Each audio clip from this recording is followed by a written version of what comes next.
قصة شاب القاء مستر أحمد الشاعر. شاب أول عرف إنه مريض،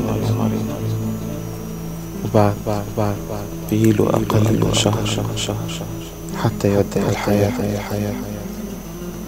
أصيب بحالة إحباط ويأس، وصار كل يوم يتمشى ويجول بشوارع ما يحكي مع حدا، راسه بالأرض وعيونه غرقانين بالدموع.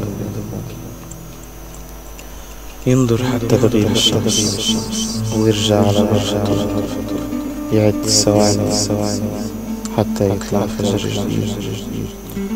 وبيوم من الأيام كان مارق قدام مكتب، لمح صبية بتبيع الكتب، انعجب فيها وصار قلبه عم بيدق بسرعة. دخل المكتب، نقى كتاب وقرب لعندها ليحكي معها ويدفع حق الكتاب. ولما وصل لحدها اتصدق، وما عادت الكلمة تطلع من تمه، مدهوش مسحور بابتسامتها.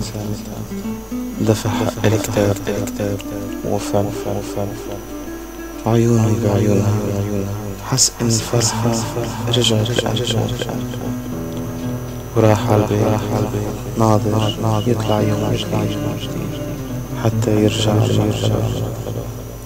وباليوم الثاني رجع، راح أخذ كتاب وقرب الحارة،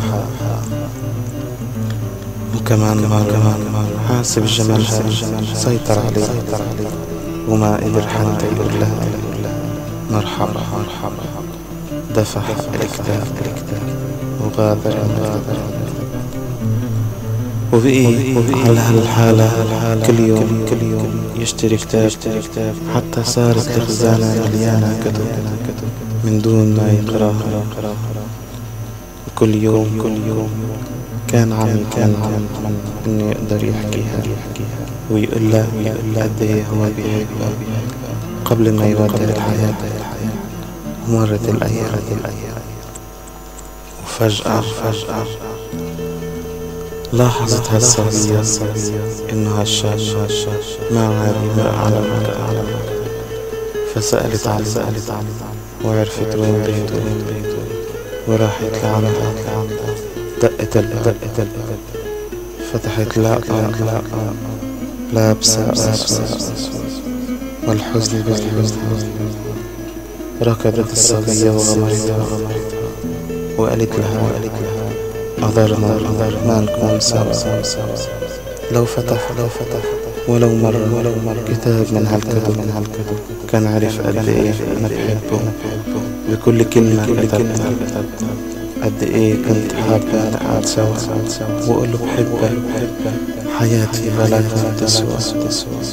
ليه ما بيكون ليه أحمد الشاعر.